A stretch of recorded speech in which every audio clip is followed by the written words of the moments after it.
Assalamualaikum warahmatullahi wabarakatuh. Perkenalkan, nama saya Anissa Putri Syairah Rahab dengan NIM 2010 11 20349. Perkenalkan, saya Ismailawati dengan NIM 2010 11 200 997. Perkenalkan, nama saya Faiz Hidayat dengan NIM 2010 11 200 788. Kami dari kelompok 8 akan mempresentasikan materi tentang biaya. Pada slide yang pertama ini membahas definisi biaya. Apa sih biaya itu? Biaya adalah aliran sumber daya keuangan atau lainnya yang dihitung dalam satuan moneter yang dikeluarkan untuk membeli atau membayar persediaan, jasa, tenaga kerja, produk, peralatan, dan barang lainnya yang digunakan untuk keperluan bisnis atau memproduksi barang dan jasa.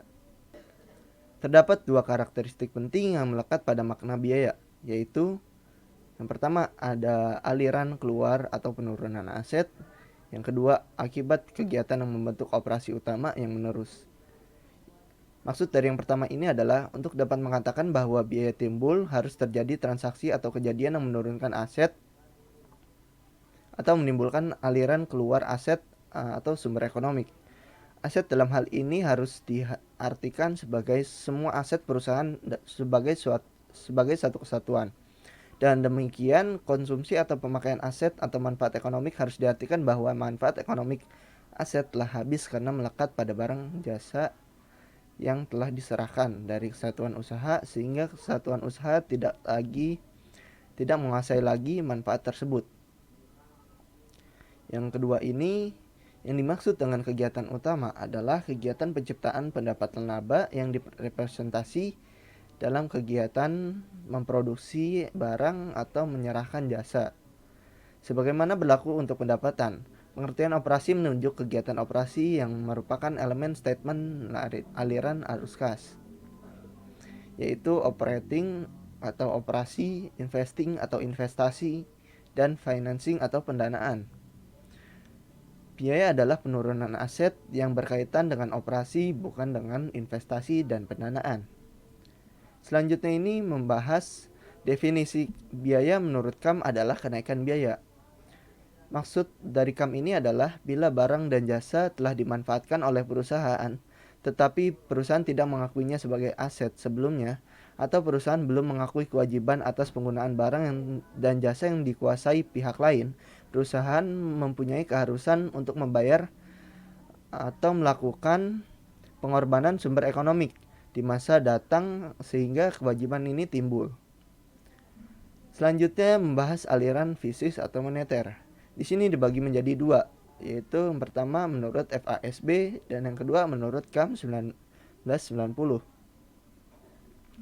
Menurut FASB ini adalah bahwa biaya timbul dari penyerahan atau produksi barang atau from delivering or producing goods atau dari pelaksanaan jasa atau bisa dibilang rendering service, memberi isyarat bahwa FASB ini memaknai biaya penurunan aset sebagai kejadian fisis atau physical event.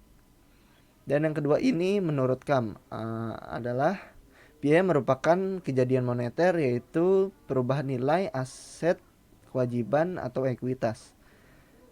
KAM berargumen bahwa untuk dapat disebut biaya, pemanfaatan barang dan jasa harus melibatkan kos bagi kesatuan usaha karena biaya bermakna perubahan nilai. Perubahan nilai ini mengukur pengorbanan dengan kos sebagai pengukur yang harus dilakukan oleh perusahaan untuk menguasai dan memanfaatkan potensi dan jasa. Oleh karena itu, kalau tidak ada kos, maka tidak ada biaya. Atau bisa dibilang, if there is no cost, then there is no expense. Ini berarti cost yang digunakan untuk mengukur biaya adalah cost yang sesungguhnya terjadi, bukan cost hipotesis. Materi selanjutnya akan disampaikan oleh teman saya.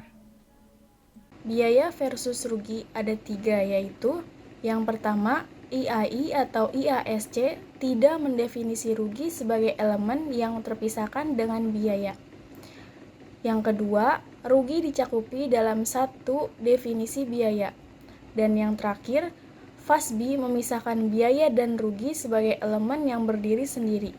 Berikutnya ada definisi rugi. Rugi adalah jumlah pengeluaran atau biaya yang lebih besar dibandingkan dengan pendapatan yang diterima.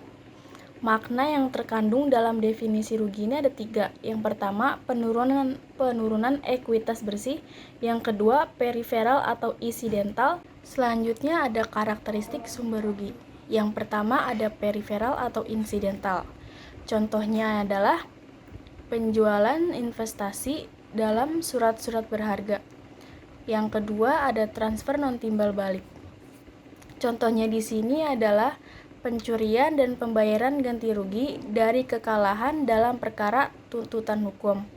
Yang ketiga ada penahanan aset. Contohnya penurunan harga sekuritas investasi dan juga penurunan nilai tukar valuta asing. Dan yang terakhir ada faktor lingkungan. Contohnya di sini adalah lenyapnya manfaat aset yang tidak diasuransikan akibat kebakaran. Di sini saya akan membahas tentang hubungan kos dan biaya, yaitu yang pertama, beberapa sumber mendefinisi biaya dalam kaitannya dengan pengerjaan kos, karena memang biaya tidak dapat dipisahkan dengan kos. Yang kedua, laba akan mempunyai makna kalau laba merupakan selisih pendapatan dan biaya mempunyai hubungan tertentu yang bermakna atau bukan acak. Yang ketiga, ada kalanya biaya komisi penjualan, biaya angkut pengiriman barang, dan biaya-biaya lain yang bersangkutan dengan transaksi penjualan dikurangkan langsung terhadap hasil penjualan. Kemudian ada penandingan dan penyajian pos-pos biaya. Penakar yang ideal adalah unit produk karena pendapatan diciptakan dengan menyerahkan produk atau direpresentasi oleh kos produk. Oleh karena itu, idealnya tiap unit menyerap semua jenis kos operasi, termasuk produksi, penjualan, administrasi, dan pengumpulan piutang. Kemudian ada sediaan. Masalah pengukuran dan penilaian sediaan pada akhir periode dapat dinyatakan sebagai berikut. Yang pertama, penentuan besarnya kos barang terjual untuk ditandingkan dengan penjualan sehingga dapat ditentukan besarnya laba perusahaan. Yang kedua, penentuan nilai sediaan sebagai unsur aset lancar perusahaan. Di sini ada metode asosiasi. Metode asosiasi menjadi basis untuk menentukan unit fisik terjual dan kos yang melekat dengan jumlah rupiah penjualan. Metode asosiasi atau asumsi aliran kos yang telah dikenal adalah yang pertama, identifikasi khusus atau specific identification. Yang kedua, masuk pertama, keluar pertama atau MPKP. Yang ketiga, rata-rata berbobot atau weighted average. Yang keempat, sediaan normal atau minimal atau normal stock. Yang kelima, masuk terakhir, keluar pertama atau MTKP. Di sini, pada metode identifikasi khusus, metode ini digunakan oleh perdagangan khusus yang bernilai tinggi, contohnya yang menjual permata atau perhiasan antik. Yang kedua, metode masuk pertama keluar pertama, yaitu barang yang masuk pertama itu yang dijual pertama kali. Yang ketiga, metode rata-rata berbobot. Metode ini menghitung harga pos-pos yang terdapat dalam persediaan atas dasar biaya rata-rata barang yang sama yang berbeda selama satu periode. Yang keempat, metode sediaan normal. Metode ini sering disebut dengan metode sediaan permanen karena dianggap perusahaan melakukan investasi permanen dalam sediaannya. Tujuannya adalah penandingan pendapatan sekarang dengan kos sekarang, sekaligus meniadakan kebutuhan pelaporan untung atau rugi, menahan sediaan atau fluktuasi harga. Yang kelima, metode masuk terakhir yang keluar yang pertama, yaitu barang-barang yang terakhir dibeli atau diproduksi akan dijual terlebih dahulu, sehingga yang tertinggal dalam persediaan akhir adalah barang-barang yang dibeli atau diproduksi pertama kali. Kemudian di sini ada penyajian biaya. Penyajian biaya tidak dapat dilepaskan dari penyajian pendapatan dan sarana untuk itu adalah statement laba rugi. Penyajian elemen pendapatan, untung, biaya, dan rugi tergantung pada konsep tentang apa saja yang membentuk laba. Terima kasih. Wassalamualaikum warahmatullahi wabarakatuh.